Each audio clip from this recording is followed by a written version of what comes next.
So what I just played for you there was letter B on this Clarinet break exercises PDF that I've uploaded to the Google Drive. This is called larger intervals.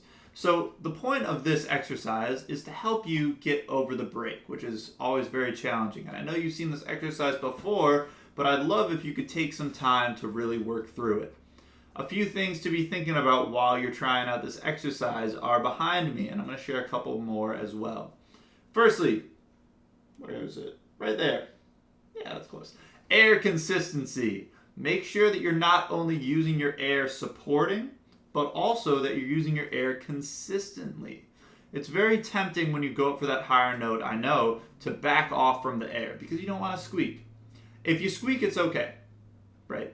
And interestingly enough, you're gonna squeak more often if you don't have the consistent air, because that means that you have to compensate for it somewhere else.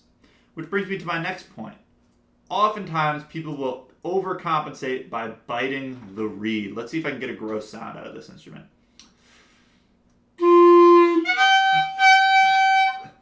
That wasn't as gross as I thought it could have been, but you get the point.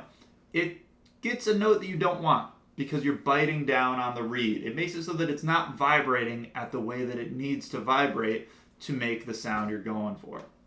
So make sure that you have the consistent air and this next thing so that you don't have to bite the reed, which is right over here. Support, yes. Got to make sure you're supporting from your core. Always, always engage the core as though you're doing a sit-up. Like if you're trying to hold a sit-up in the up position, that's how your air, your core should always be. Let's see what happens if I go for an E.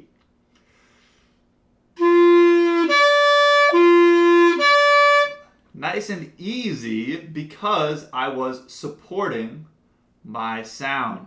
The final thing I want you to be thinking about is that tongue position. You've heard me say this before. I'll say it again and again and again.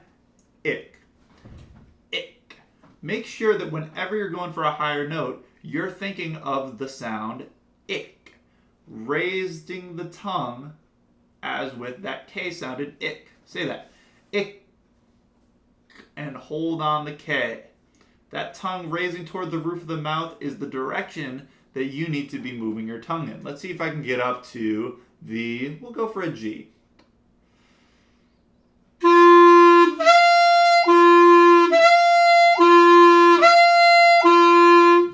There it is. Not the cleanest. I'm not a clarinet player by trade, but you notice the first time I didn't quite get it out, and then the next two were much better. It's because I wasn't supporting behind the tongue position. It's a combination of all of these different things that are going to help these notes come out. And one other thing that I want you to make sure you're doing is keep your fingers close to the keys, especially this back one right here. When you go for the register key, it's very easy to kind of not fully cover this key. Making sure that that's covered is going to be essential for getting the right notes out. If you don't have this covered, you're guaranteed to squeak. So if you've got any questions, feel free to ask them. Otherwise, happy practicing.